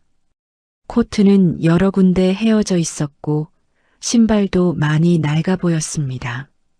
무엇보다 노인의 얼굴이 창백해서 몸이 아픈 것 같아 보였습니다. 서진이 지나가려던 순간 노인이 갑자기 벤치에서 비틀거리며 일어서려 했습니다.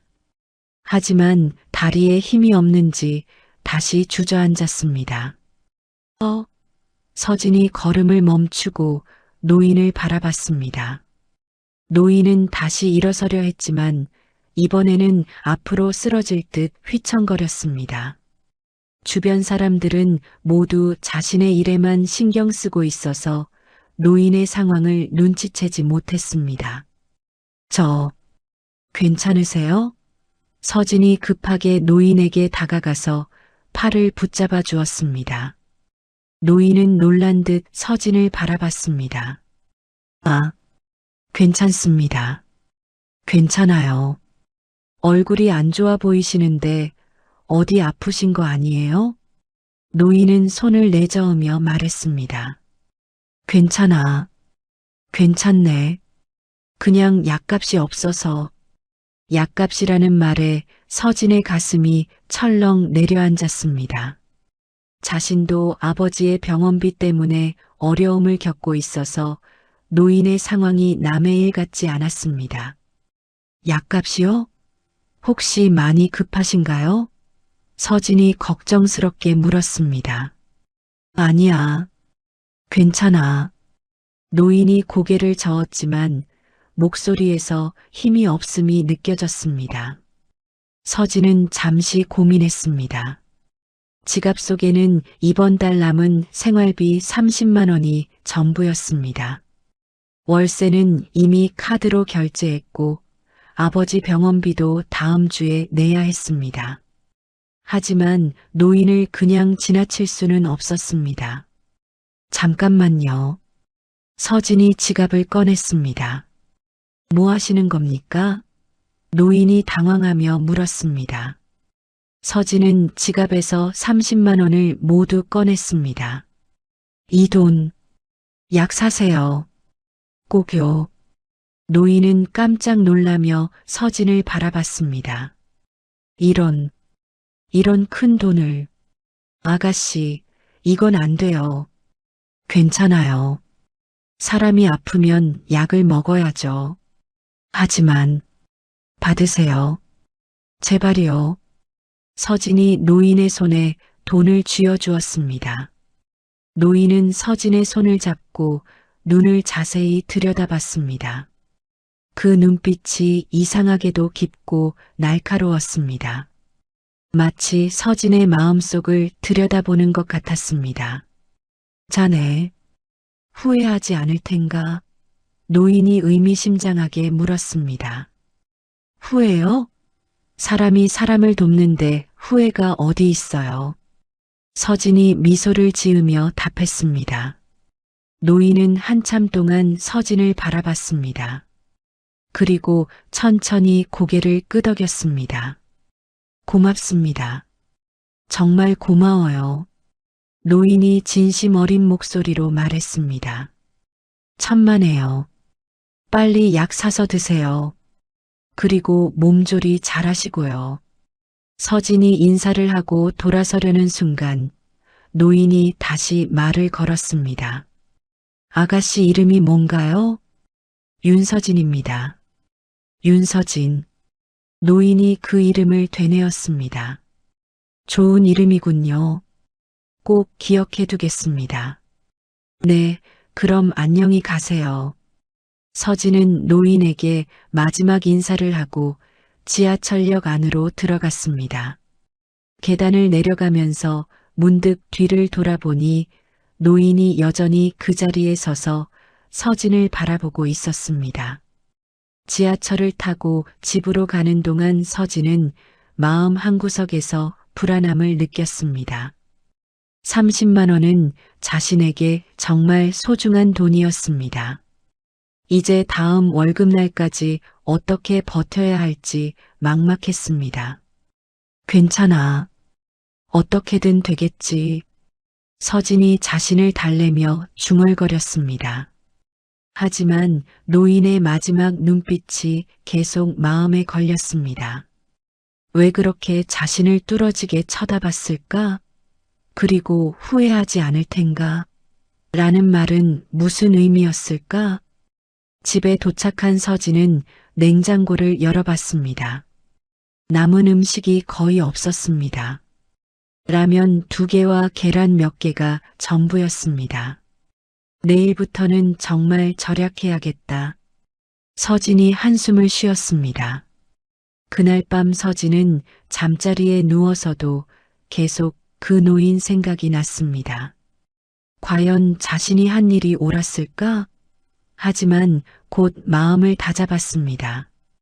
어려운 사람을 돕는 것에 후회할 이유는 없었습니다. 일주일이 지났습니다. 서진은 그동안 라면과 계란으로만 연명하며 어렵게 버텨왔습니다. 노인에게 준 30만 원 때문에 생활이 더욱 팍팍해졌지만 후회하지는 않았습니다.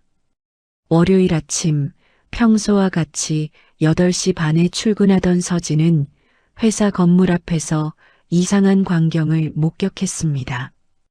반짝이는 검은 벤츠 S클래스가 건물 정면에 주차되어 있었습니다. 저 차 뭐지? 서진이 차를 바라보며 중얼거렸습니다.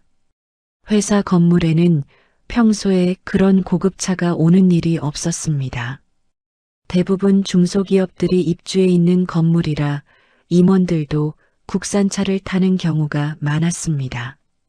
건물 입구에서 다른 직장인들도 그 차를 신기하게 바라보고 있었습니다. 저 차 누구 것 같아? 회장님이라도 오신 건가? 우리 회사에는 저런 차 탈 사람 없는데. 서진은 별 신경 쓰지 않고 건물 안으로 들어갔습니다. 엘리베이터를 타고 6층에 있는 회사로 향했습니다. 안녕하세요. 서진이 평소와 같이 동료들에게 인사했습니다. 그런데 사무실 분위기가 평소와 달랐습니다. 직원들이 웅성거리며 뭔가 흥분해 있었습니다. 서진 씨, 들었어요? 옆자리 김 대리가 서진에게 다가왔습니다. 뭐요? 오늘 회사에 중요한 손님이 오신다는 소문이 있어요. 중요한 손님이요? 네, 그것도 아주 큰 회사에서 오신다고 하던데. 서진은 그저 고개만 끄덕이고 자신의 자리에 앉았습니다. 그런 일들은 계약직인 자신과는 상관없는 일이라고 생각했습니다. 오전 10시쯤 갑자기 사무실이 술렁거리기 시작했습니다. 창가에 앉은 직원들이 밖을 내다보며 수군거렸습니다. 저분 누구지? 벤치에서 내리시는 분 봤어? 나이가 꽤 있으신 것 같던데. 서진도 궁금해서 창 쪽으로 가서 내려다봤습니다. 검은 벤치 옆에서 한 노인이 차에서 내리고 있었습니다. 거리 때문에 얼굴은 잘 보이지 않았지만 정장을 입은 노인이었습니다. 저분이 오늘 오신다는 중요한 손님인가 봐요. 김 대리가 말했습니다. 서진은 별 관심 없이 자리로 돌아왔습니다. 오늘도 처리해야 할 업무가 쌓여 있었습니다. 그런데 1시간 후 팀장 박상호가 급하게 사무실로 들어왔습니다. 여러분, 잠깐 주목해 주세요. 박상호가 큰 소리로 말했습니다. 모든 직원들이 고개를 들어 박상호를 바라봤습니다. 오늘 우리 회사에 아주 중요한 분이 오셨습니다. 한국 굴지의 대기업에서 오신 분이니까 모두 조심해서 행동해 주세요. 어떤 회사에서 오신 건가요? 김 대리가 물었습니다. 한도그룹에서 오셨습니다. 그것도 임원급에서요. 직원들이 모두 놀라는 표정을 지었습니다. 한도그룹은 국내 10대 대기업 중 하나였습니다. 왜 우리 같은 작은 회사에? 누군가가 중얼거렸습니다. 이유는 모르겠지만 어쨌든 실수하지 말고 조심해서 행동하세요. 박상호가 나간 후 사무실은 더욱 술렁거렸습니다. 한도그룹이라니. 대박이다. 혹시 우리 회사 인수하려는 건 아닐까? 그럴 리 없어. 우리 같은 작은 회사를. 서진은 그런 대화들을 들으면서도 자신의 일에만 집중했습니다. 어차피 그런 큰 일들은 자신 같은 계약직과는 무관한 일이었습니다. 점심시간이 되자 서진은 평소처럼 옥상으로 올라갔습니다. 오늘도 라면 하나가 점심이었습니다. 돈이 없어서 편의점에서 가장 싼 라면을 샀습니다. 옥상에서 라면을 먹으며 서진은 일주일 전 노인을 도왔던 일을 생각했습니다. 경제적으로는 힘들어졌지만 그래도 옳은 일을 했다는 생각에 마음은 편했습니다. 오후 2시쯤 갑자기 사무실에 긴장감이 돌았습니다. 한도그룹에서 온 임원이 회사 내부를 둘러보러 온다는 소식이 들렸습니다. 모두 자리 정리하고 열심히 일하는 모습 보여주세요. 박상호가 지시했습니다. 직원들이 모두 긴장하며 업무에 집중하는 척했습니다. 서진도 평소보다 더 바른 자세로 앉아서 컴퓨터 작업을 했습니다. 그때 사무실 문이 열리며 회사 사장과 함께한 노인이 들어왔습니다. 서진이 고개를 들어 그 노인을 보는 순간 온몸이 얼어붙었습니다. 어, 어르신? 서진이 작은 소리로 중얼거렸습니다. 일주일 전 지하철역에서 만났던 바로 그 노인이었습니다. 하지만 지금은 완전히 다른 모습이었습니다. 고급 정장을 입고 당당한 자세로 서 있었습니다. 노인도 서진을 발견하고 천천히 미소를 지었습니다. 윤서진 씨, 잠깐 나와서 이야기 좀 하겠습니까?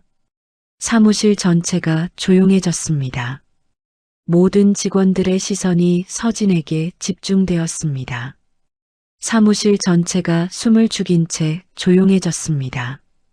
모든 직원들의 시선이 서진에게 집중되었고 서진은 당황해서 어떻게 해야 할지 몰랐습니다.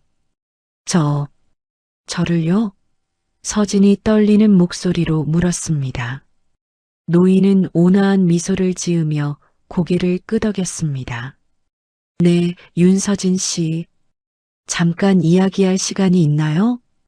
박상호 팀장이 놀란 표정으로 서진과 노인을 번갈아 봤습니다. 서진 씨가 이분을 아시는 건가요? 아, 네. 잠깐 뵌 적이 있습니다. 서진이 어색하게 답했습니다. 직원들이 수군거리기 시작했습니다. 서진 씨가 한도그룹 임원을 안다고? 어떻게 알게 된 거지? 계약직이 그런 분을 알 리가 없는데. 회사 사장이 당황하며 앞으로 나왔습니다. 부회장님, 저희 직원이 신뢰를 범한 건 아니겠죠? 부회장? 서진이 깜짝 놀라며 노인을 바라봤습니다. 노인은 조용히 말했습니다. 신뢰는 무슨, 오히려 제가 고마움을 표하고 싶어서 왔습니다. 사장과 박상호, 그리고 모든 직원들이 더욱 당황했습니다. 한도그룹의 부회장이 계약직 직원에게 고마움을 표한다는 것이 믿어지지 않았습니다. 그럼 밖에서 이야기할까요? 노인이 서진에게 말했습니다. 네. 서진이 일어나며 대답했습니다. 두 사람이 사무실을 나가자 직원들의 웅성거림이 더욱 커졌습니다. 대체 뭔 일이지? 서진 씨가 부회장을 어떻게 아는 거야? 혹시 무슨 특별한 배경이라도 있는 건가? 복도로 나온 서진과 노인은 조용한 곳으로 이동했습니다. 노인이 향한 곳은 회사 건물 맨 위층이었습니다. 평소 직원들조차 못 들어가는 임원 전용 엘리베이터였습니다. 여기는 서진이 어리둥절해했습니다. 괜찮습니다. 제가 허락했으니까요. 노인이 말했습니다. 엘리베이터를 타고 최상층에 도착하자 고급스러운 사무실이 나타났습니다. 넓은 창문으로 서울 시내가 한눈에 내려다 보였습니다. 앉으세요. 노인이 소파를 가리켰습니다. 서진이 조심스럽게 앉자 노인도 맞은편에 앉았습니다. 먼저 제 정체를 제대로 소개해야겠네요. 노인이 조용히 말했습니다. 서진은 긴장한 채로 기다렸습니다. 저는 한도그룹의 부회장 한도연입니다. 그리고 노인이 잠시 말을 멈췄습니다. 일주일 전 지하철역에서 당신을 만난 그 사람이기도 하죠. 부회장님이요? 서진이 믿을 수 없다는 표정을 지었습니다. 그럼 그날 노숙하던 분이 도연이 고개를 끄덕였습니다. 그것도 저였습니다. 하지만 왜 그런 모습으로? 도연이 창밖을 바라보며 설명했습니다. 저는 가끔 일반인들의 진짜 모습을 보기 위해 그런 변장을 합니다. 사람들이 돈과 지위를 보고 대하는 것이 아니라 진짜 마음을 보고 싶어서요. 서진은 여전히 혼란스러워했습니다. 그날 당신이 건넨 30만 원. 그것은 돈이 아니라 마음을 본 것입니다. 도연이 서진을 바라보며 말했습니다. 제가 뭘 그리 대단한 일을. 서진이 당황하며 말했습니다. 대단한 일입니다. 자신도 어려운 상황에서 타인을 도울 수 있는 마음, 그것이 진짜 가치죠. 그때 문이 열리며 박상우가 들어왔습니다. 허락도 없이 들어온 것이었습니다. 부회장님, 죄송합니다. 박상우가 급하게 말했습니다. 저희 직원이 부회장님께 무슨 신뢰를. 도연의 표정이 차가워졌습니다. 누가 들어오라고 했습니까? 그게. 박상우가 당황했습니다. 그리고 이 직원이 무슨 신뢰를 범했다는 겁니까? 박상우가 서진을 노려보며 말했습니다. 부회장님, 이 직원은 계약직에 불과합니다. 감정에 휘둘릴 필요 없으시겠죠? 서진의 얼굴이 빨갛게 달아올랐습니다. 계약직이라는 말에 상처를 받았습니다. 도연이 일어서며 차가운 목소리로 말했습니다. 계약직이면 어떻습니까? 사람의 가치가 고용 형태로 결정되는 건가요? 그게 아니라. 박상우가 변명했습니다. 나가세요. 지금 당장요. 도연이 단호하게 말했습니다. 박상우는 어쩔 수 없이 사무실을 나갔지만 서진을 원망하는 눈빛을 보냈습니다. 문이 닫히고 나자 도연이 서진에게 말했습니다. 죄송합니다. 불쾌한 일을 겪게 해서요. 괜찮습니다. 서진이 작은 목소리로 답했습니다. 하지만 서진의 마음은 복잡해지기 시작했습니다. 이 만남으로 인해 회사에서 자신의 입지가 어떻게 될지 걱정되었습니다. 도연은 서진의 표정을 보며 무언가를 깨달은 듯 했습니다. 도연과의 대화가 끝나고 서진이 사무실로 돌아왔을 때 분위기가 완전히 달라져 있었습니다. 모든 직원들이 서진을 바라보는 눈빛이 예전과 달랐습니다. 호기심, 의심, 그리고 질투가 섞인 시선들이었습니다. 서진 씨, 어떤 이야기 하고 오셨어요? 김 대리가 조심스럽게 물었습니다. 그냥 개인적인 이야기였어요. 서진이 어색하게 답하며 자리에 앉았습니다. 하지만 서진의 답변은 오히려 더 많은 의구심을 불러일으켰습니다. 계약직 직원이 한도그룹 부회장과 개인적인 이야기를 한다는 것이 믿어지지 않았기 때문입니다. 점심시간이 되자 사무실 곳곳에서 수군거림이 시작되었습니다. 서진 씨가 정말 부회장을 안다는 거야? 계약직이 그런 분을 어떻게 알아? 혹시 뭔가 특별한 관계인 건 아닐까? 서진은 이런 대화들을 들으며 마음이 무거워졌습니다.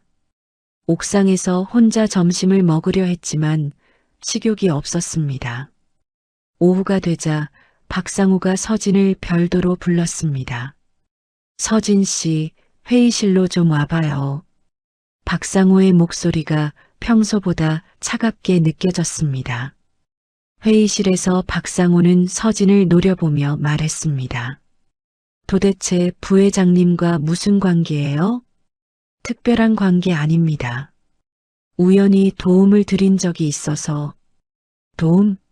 박상우가 비웃었습니다. 계약직이 한도그룹 부회장한테 무슨 도움을 줄 수 있다는 거죠? 정말 그냥 작은 도움이었어요. 서진 씨, 저한테 거짓말하지 마세요. 분명히 뭔가 있을 거 아니에요. 박상우는 서진이 어떤 배경이 있어서 부회장과 연결되어 있다고 의심했습니다. 그리고 그것이 자신의 입지를 위협할 수 있다고 생각했습니다. 그날 오후부터 회사 전체에 소문이 돌기 시작했습니다. 계약직이 부회장한테 줄 잘 됐대. 30만 원으로 인생 역전하는 건가? 저런 사람이 회사에 있으면 안 되지. 박상호는 의도적으로 이런 소문들을 더 퍼뜨렸습니다. 서진을 견제하기 위해서였습니다. 서진은 하루 종일 고개를 들지 못했습니다. 동료들의 시선이 부담스러웠고 수군거리는 소리가 귓가에 맴돌았습니다. 퇴근 시간이 되어서도 서진은 쉽게 자리를 뜰 수 없었습니다. 복도에서 마주치는 동료들의 시선이 불편했습니다. 이틀 후 더 큰 사건이 터졌습니다. 서진이 도연의 차에 타는 모습이 누군가에 의해 촬영되어 회사 내부 단체 채팅방에 올라온 것입니다. 사진에는 서진이 검은 벤츠에 타는 모습이 선명하게 찍혀 있었습니다. 채팅방은 순식간에 난리가 났습니다. 이거 실화야? 서진 씨가 부회장 차에 타네. 뭔가 수상해. 박상호는 이 기회를 놓치지 않았습니다. 여러분, 이런 일이 회사 이미지에 좋지 않다고 생각하지 않나요? 무슨 의미인가요? 김 대리가 물었습니다. 계약직이 대기업 임원과 이런 관계를 맺는 게 과연 적절한지. 회사 입장에서는 부담스럽죠. 다른 직원들도 하나둘씩 박상호의 의견에 동조하기 시작했습니다. 맞아요. 좀 이상해 보이긴 해요. 우리 회사 평판에 안 좋을 것 같은데. 서진이 사무실에 들어왔을 때 모든 사람들이 갑자기 조용해졌습니다. 서진은 이상한 분위기를 감지했지만 정확히 무슨 일인지 몰랐습니다. 점심시간에 화장실에 갔다가 서진은 동료들의 대화를 엿듣게 되었습니다. 서진 씨 때문에 우리 회사가 이상한 소문 날 것 같아. 맞아. 계약직 주제에 너무 나서는 것 같아. 부회장이랑 뭔 관계인지 모르겠지만 우리한테는 좋을 게 없지. 서진은 충격을 받았습니다. 자신이 아무 잘못도 하지 않았는데 이런 오해를 받고 있다는 것이 억울했습니다. 오후에 박상우가 서진을 다시 불렀습니다. 서진 씨, 솔직히 말해봐요. 부회장님과 정말 어떤 관계인 거예요? 정말 그냥 우연히 도움을 드린 게 전부예요. 그런데 왜 차까지 태워주시는 거죠? 그건 그냥 마침 같은 방향이라서. 박상호는 서진의 답변을 믿지 않았습니다. 서진 씨, 회사 분위기 알죠? 직원들이 다 불편해해요. 이런 상황이 계속되면. 박상호는 말끝을 흐렸지만 그 의미는 분명했습니다. 서진에게 퇴사를 암시하는 것이었습니다. 그날 저녁 서진은 집에서 혼자 울었습니다. 선한 마음으로 한 일이 이렇게 큰 문제가 될 줄 몰랐습니다. 휴대폰에는 도연에게서 온 문자가 있었습니다. 내일 시간 되시면 차 한잔하면서 이야기하고 싶습니다. 하지만 서진은 답장을 보내기 망설여졌습니다. 이 이상 도연과 만나면 오해가 더 커질 것 같았습니다. 서진은 밤새 고민한 끝에 도연의 문자에 답장을 보냈습니다. 하지만 회사 근처가 아닌 조용한 카페에서 만나자고 제안했습니다.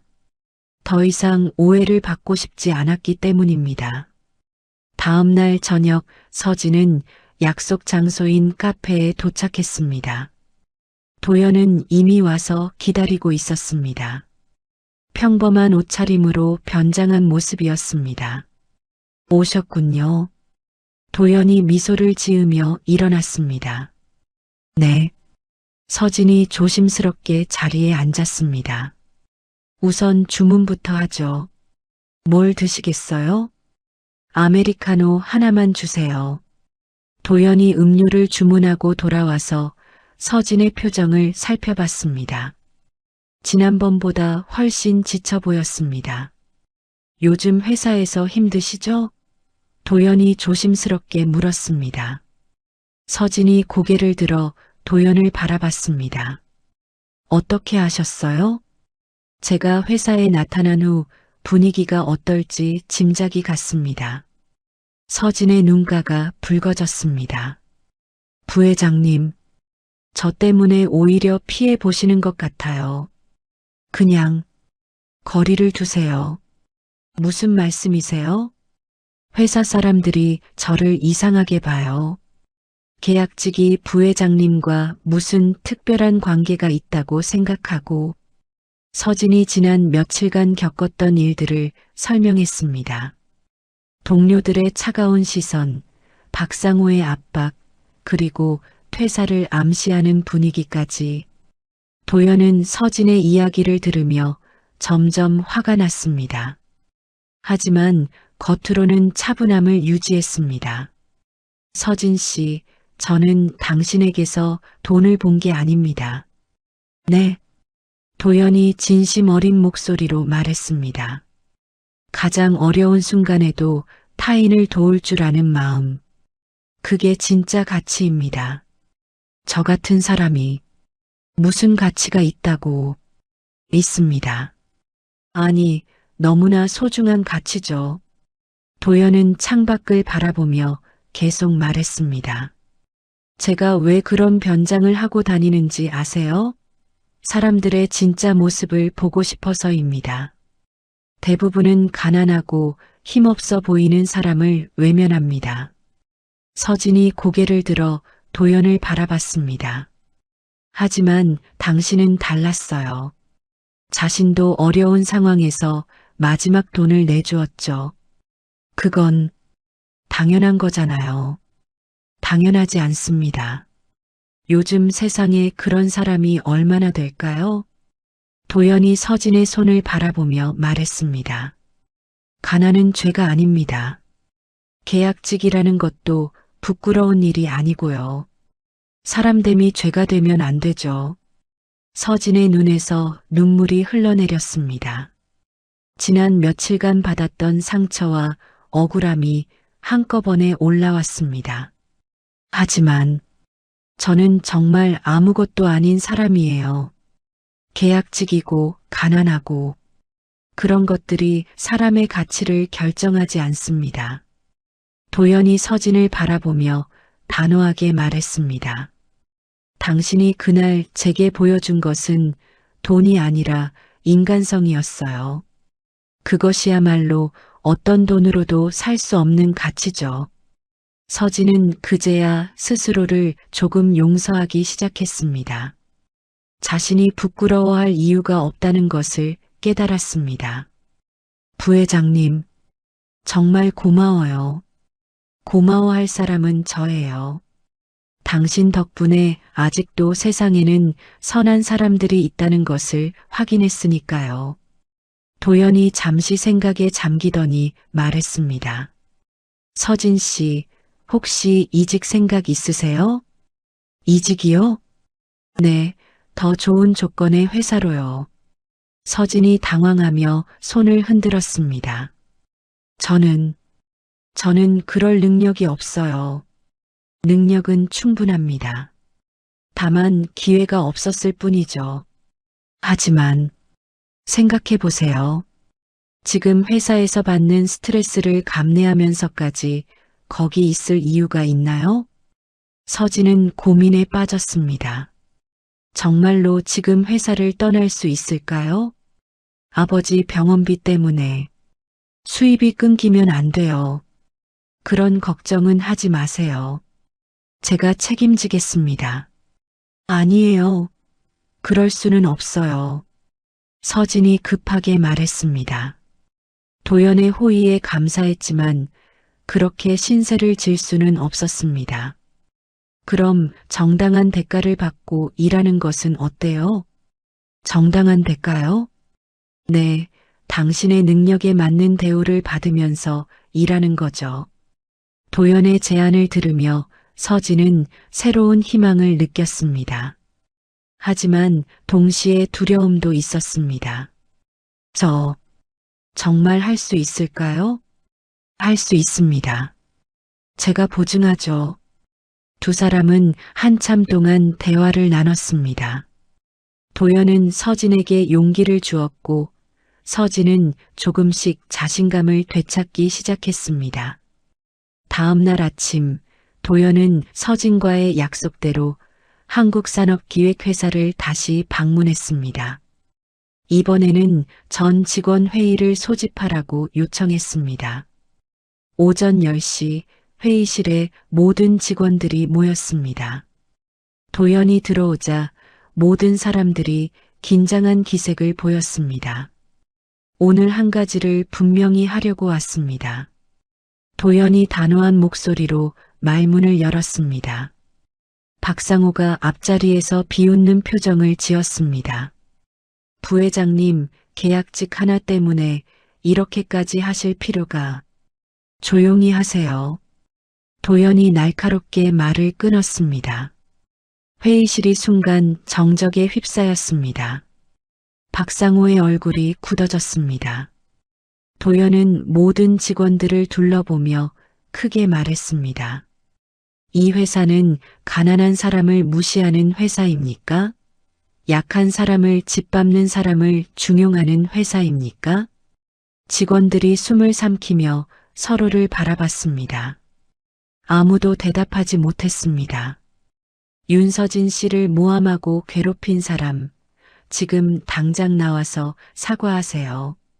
박상호가 얼굴을 붉히며 일어났습니다. 부회장님, 모함이라니요.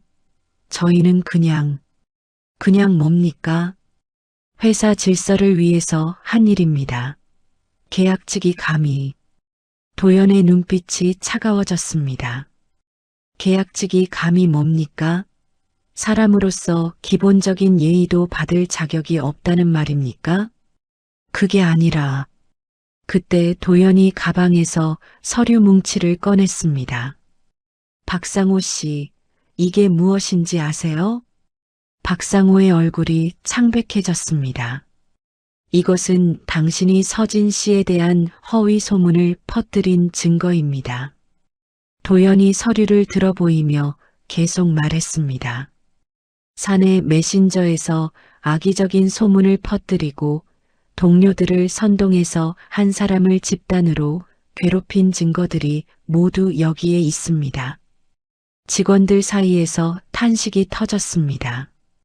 박상호는 어떻게 대답해야 할지 몰라 입만 벌린 채 서 있었습니다. 그리고 도연이 다른 서류를 꺼냈습니다. 회사 기밀을 유출하려던 것도 모두 기록되어 있네요. 뭐라고요? 회사 사장이 깜짝 놀라며 일어났습니다.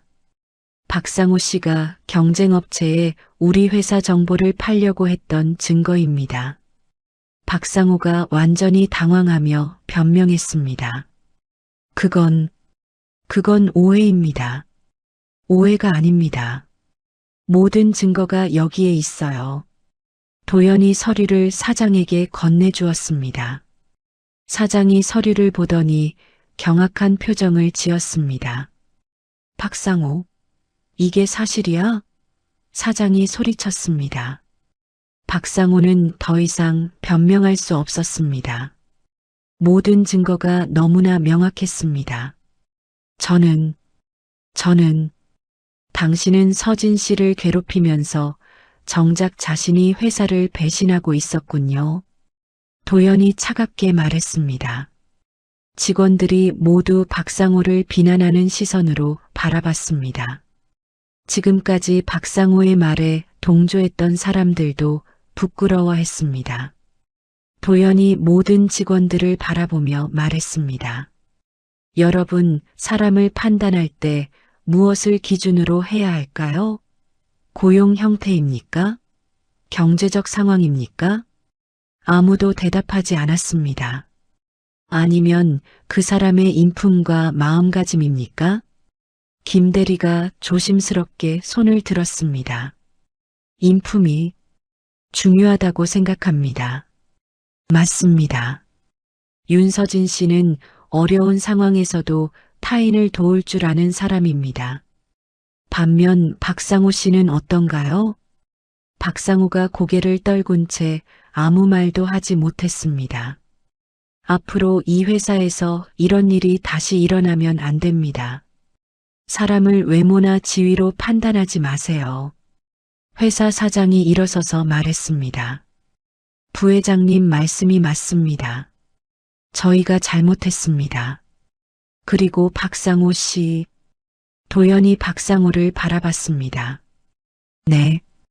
당신은 오늘부로 이 회사와의 관계를 정리하세요. 박상호가 절망적인 표정을 지었습니다. 부회장님, 제발. 이미 결정된 일입니다. 회의가 끝나고 직원들이 하나둘씩 나가면서 서진에게 사과했습니다. 서진 씨, 미안했어요. 저희가 잘못 생각했네요. 앞으로는 이런 일 없을 거예요. 서진은 동료들의 사과를 받으며 마음이 복잡했습니다. 기쁘면서도 한편으로는 아직 믿기지 않았습니다. 도연이 서진에게 다가와서 말했습니다. 이제 마음 편하게 일할 수 있겠네요. 네. 정말 고마워요. 고마워할 일이 아닙니다. 당연한 일을 한 것뿐이에요. 몇 주가 지났습니다. 박상우가 회사를 떠난 후 분위기가 완전히 달라졌습니다. 동료들은 서진을 예전과 다르게 대했고 더 이상 계약직이라는 이유로 무시하거나 차별하지 않았습니다.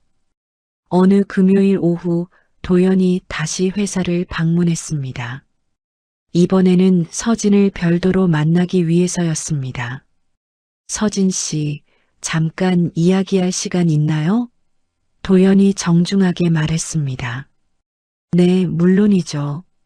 서진이 답했습니다. 두 사람은 조용한 회의실로 이동했습니다. 도연이 서류 봉투 하나를 서진에게 내밀었습니다. 이게 뭔가요? 서진이 궁금해하며 물었습니다. 열어보세요. 서진이 봉투를 열어보니 정규직 전환 계약서가 들어있었습니다. 그것도 기존 월급의 2배가 넘는 조건이었습니다. 이건 뭔가요? 서진이 놀라며 도연을 바라봤습니다. 이제 계약직 그만두고 정규직으로 일해보지 않겠습니까? 하지만 제가 이런 조건을 받을 자격이 도연이 서진의 말을 막았습니다. 자격이 없다고요? 당신만큼 자격 있는 사람이 또 있을까요? 저는 정말 평범한 사람이에요. 평범하지 않습니다. 당신이 그날 보여준 마음, 그것이야말로 가장 특별한 것이에요. 서진의 눈에서 눈물이 흘러내렸습니다. 저 정말 괜찮을까요? 도연이 확신에 찬 목소리로 답했습니다. 괜찮은 게 아니라 훌륭할 겁니다. 서진이 떨리는 손으로 계약서에 사인했습니다. 새로운 시작이었습니다. 그런데 도연이 미소를 지으며 말했습니다. 사실 제가 더 고마워해야 할 일이 있어요. 뭔가요? 30만 원 덕분에 제 인생도 변했습니다. 무슨 말씀이세요? 도연이 창밖을 바라보며 설명했습니다. 저는 오랫동안 사람들을 믿지 못했어요. 돈과 지위 때문에 접근하는 사람들만 봐왔거든요. 서진이 조용히 들었습니다. 그런데 당신을 만나고 나서야 깨달았죠. 아직도 세상에는 진정한 선함을 가진 사람들이 있다는 것을 말입니다. 저는 그냥 당연한 일을 했을 뿐이에요. 그 당연함이 특별한 거예요. 요즘 세상에서는 당연한 일이 가장 어려운 일이거든요. 도연이 서진을 바라보며 계속 말했습니다. 그날 저는 노인이 아니라 한 사람의 진심을 본 것입니다. 그리고 그 진심이 저를 변화시켰어요. 서진은 자신이 한 작은 행동이 이렇게 큰 변화를 가져올 수 있다는 것에 놀랐습니다. 부회장님, 이제부터는 도연이라고 불러주세요. 저에게는 당신이 소중한 친구니까요. 친구라니. 제가 감당할 수 있을까요? 당연히 할 수 있어요. 사람의 가치는 지위나 돈이 결정하는 게 아니거든요. 며칠 후 서진은 정규직으로 전환된 첫날을 맞았습니다. 동료들이 축하해 주었고 분위기도 완전히 달라졌습니다. 축하해요, 서진 씨. 김 대리가 케이크를 들고 왔습니다. 고마워요. 정말 꿈 같아요. 당연한 결과예요. 서진 씨만큼 성실한 사람 없거든요. 점심시간에 서진은 아버지에게 전화를 드렸습니다. 아버지, 좋은 소식이 있어요. 무슨 소식이야? 저 정규직 됐어요. 그것도 월급이 많이 올랐어요. 정말이냐? 우리 딸이 그렇게 열심히 일한 보람이 있구나. 이제 아버지 치료비 걱정 안 하셔도 돼요. 고맙다, 서진아. 아버지가 정말 자랑스럽다. 전화를 끊고 서진은 행복한 미소를 지었습니다. 그날 저녁, 도연이 서진을 저녁 식사에 초대했습니다. 오늘은 축하하는 날이니까 맛있는 것 먹어요. 도연이 말했습니다. 너무 부담스러워요. 부담스러워하지 마세요. 친구끼리 밥 먹는 건 자연스러운 일이죠. 식사를 하면서 서진은 도연에게 물었습니다. 정말 신기해요. 30만 원이 이렇게 큰 변화를 가져올 줄 몰랐어요. 돈이 기적을 만든 게 아니에요. 당신의 마음이 기적을 만든 거죠. 제 마음이요? 네, 어려운 상황에서도 타인을 생각하는 마음. 그것이 진짜 기적이었어요. 도연이 서진을 바라보며 말했습니다. 서진 씨, 앞으로도 그 마음 잃지 마세요. 그것이 당신의 가장 큰 재산이니까요. 네, 절대 잊지 않을게요. 서진은 진심으로 대답했습니다. 그리고 도연이 미소를 지었습니다. 저도 서진 씨 같은 사람이 되고 싶어요. 저 같은 사람이요? 네, 진정한 선함을 가진 사람 말입니다. 서울의 차가운 겨울 바람이 불었지만 서진의 마음은 따뜻했습니다. 작은 선행이 가져온 기적적인 변화를 경험하며 서진은 새로운 삶을 향해 한 걸음씩 나아가고 있었습니다.